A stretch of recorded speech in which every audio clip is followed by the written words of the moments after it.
நீங்கள் ப்ரிவியூவில் பார்த்தா இந்த வீடியோ எடிட் பண்ணதுக்கு ஃபஸ்ட்டு VPN ஆன் பண்ணி வச்சுக்கோங்க. ஆன் பண்ணி வச்சுட்டு CapCut ஆப்பை ஓப்பன் பண்ணிக்கோங்க. ஸோ CapCut ஆப்பை ஓப்பன் பண்ணதுக்கப்புறம் நியூ ப்ராஜெக்ட்னு கிளிக் பண்ணிவிட்டு உங்களுக்கு என்ன வீடியோ எடிட் பண்ணணுமோ அந்த வீடியோவை ஃபஸ்ட்டு ஆட் பண்ணிக்கலாம். ஸோ நான் இந்த வீடியோவை ஆட் பண்ணிக்கிறேன். ஸோ ஆட் பண்ணிவிட்டு ஆட் பண்ணதான் உங்களுக்கு இந்த மாதிரி தான் வரும். ஸோ இந்த வீடியோவை ஆட் பண்ணதுக்கப்புறம் இதில் இருக்க ஆடியோ வந்து நம்ம கம்ப்ளீட்டாக ரெடியூஸ் பண்ணிக்கலாம். ஸோ வால்யூமில் போயிட்டு கம்ப்ளீட்டாக ரெடியூஸ் பண்ணிட்டு டேக்குன்னு கொடுத்துக்கோங்க. கொடுத்ததுக்கப்புறம் பேக் வந்துட்டு வீடியோ கிளிக் பண்ணிக்கோங்க. கிளிக் பண்ணிட்டு இதை 3 பார்ட்டாக ஸ்ப்ளிட் பண்ணணும். ஸோ 3 பார்ட்டாக உங்களுக்கு வீடியோவை நீங்கள் ஸ்ப்ளிட் பண்ணிக்கோங்க. ஸ்ப்ளிட் பண்ணிவிட்டு ஃபஸ்ட் பார்ட் இருக்குல்ல, ஸோ அந்த ஃபஸ்ட் பார்ட்டை மட்டும் கிளிக் பண்ணிவிட்டு ஸ்பீடில் போயிட்டு நார்மல் போங்க. ஸோ நார்மலில் போயிட்டு 0.4 அந்தளவுக்கு குறைச்சி விட்டுக்கோங்க ஸ்லோமோக்காக. ஸோ அப்புறம் டிக் கொடுத்துக்கலாம். ஸோ ஒரு வேளை உங்களுக்கு 3 வீடியோவுக்கு வேணாலுமே நீங்கள் கொடுத்துக்கலாம். ஸோ நான் வந்து ஃபஸ்ட் வீடியோவுக்கு மட்டும் கொடுத்துருக்கேன். கொடுத்ததுக்கப்புறம் ஆடியோவில் போங்க. ஸோ ஆடியோவில் போய் எக்ஸ்ட்ராக்ட் போங்க. ஸோ என்ன சாங் வேணுமோ அந்த சாங்கை வந்து நம்ம எக்ஸ்ட்ராக்ட் பண்ணிக்கலாம். உங்களுக்கு என்ன ஆடியோ வேணுமோ அதை எக்ஸ்ட்ராக்ட் பண்ணிக்கோங்க. கரெக்டாக இது வரை வச்சா போதும் ஆடியோ.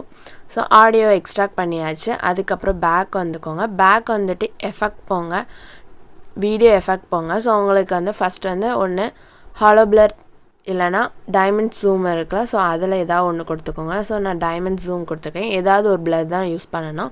ஸோ அதை கொடுத்துட்டு டிக் கொடுத்துக்கலாம். ஸோ அதில் உங்களுக்கு அட்ஜஸ்ட்மெண்ட் இருந்ததுன்னா சைஸ் வந்து லைட்டாக ரெடியூஸ் பண்ணிக்கோங்க. அண்ட் இன்டென்சிட்டி கொஞ்சம் கூட்டிக்கலாம். ஸ்பீட் அப்புறம் இதில் உங்களுக்கு ஏதாவது சேஞ்சஸ் அட்ஜஸ்ட்மெண்ட் இருந்ததுன்னா நீங்கள் சேஞ்ச் பண்ணிக்கோங்க. சேஞ்ச் பண்ணிட்டு டிக்குன்னு கொடுத்து ஸோ நான் இது வரை கரெக்டாக கொடுத்துருக்கேன். ஸோ அடுத்து என்ன பண்ணுங்கள், அடுத்த வீடியோவை கிளிக் பண்ணிக்கணும். அடுத்த வீடியோ கிளிக் பண்ணிவிட்டு கீழே பார்த்தீங்கன்னா அனிமேஷன் இருக்கும். ஸோ அந்த ஆப்ஷனை கிளிக் பண்ணிக்கோங்க.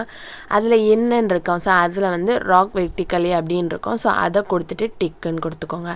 கொடுத்தப்புறம் பேக் வந்தீங்கன்னா திருப்பியும் வீடியோ எஃபெக்ட் இருக்கும். ஸோ செகண்ட் வீடியோவோட ஸ்டார்டிங்கில் வச்சுட்டு வீடியோ எஃபெக்ட் போயிட்டு இங்கே மேலே ஸ்வைப் பண்ணிட்டே வந்தீங்க ஸ்ப்ளிட்டுன்னு இருக்கும். ஸோ ஸ்ப்ளிட்டுன்னு இருக்கும். அந்த ஆப்ஷனை கிளிக் பண்ணிவிட்டு மிரர் 3 லேயர் அப்படி இருக்கும். ஸோ அதை நீங்கள் டிக்குன்னு கொடுத்துக்கணும். டிக்குன்னு கொடுத்துட்டு கரெக்டாக வந்து செகண்ட் வீடியோவுக்கு மட்டும் வச்சுக்கோங்க. அதில் அட்ஜஸ்ட்மெண்ட்டை கிளிக் பண்ணிவிட்டு இந்த வெர்டிக்கல் இருக்குல்ல, ஸோ அதை வந்து அட்ஜஸ்ட் பண்ணுங்கள் ஃபேஸ் கிளியராக தெரிகிற மாதிரி.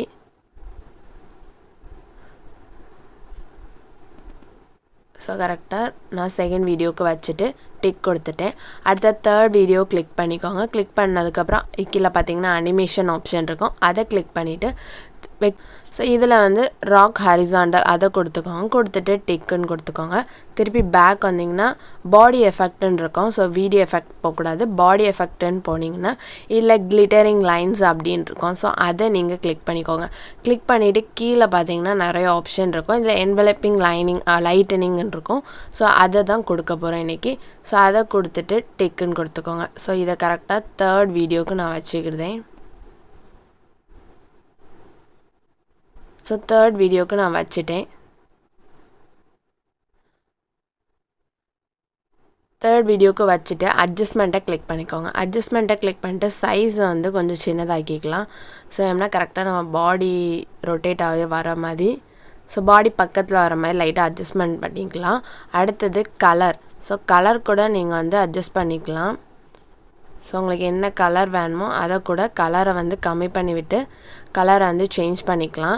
அடுத்தது வெர்டிக்கல் வந்து லைட்டாக மேலே இல்லை கீழே உங்களுக்கு கரெக்டாக சென்டரில் வரணும், பாடியோட சென்டரில். ஸோ அதுக்கு அட்ஜஸ்ட் பண்ணிவிட்டு டிக் கொடுத்துக்கோங்க. ஸோ இந்த அட்ஜஸ்ட்மெண்ட்டெல்லாம் முடிச்சுட்டு பேக் வந்துக்கோங்க. ஸோ இப்போ வீடியோ வந்து கம்ப்ளீட்டாக ரெடி ஆகிட்டு அதுக்கப்புறம் மேலே இருக்க ஷேர் ஆப்ஷனை கிளிக் பண்ணிவிட்டு எக்ஸ்போர்ட் பண்ணிக்கோங்க.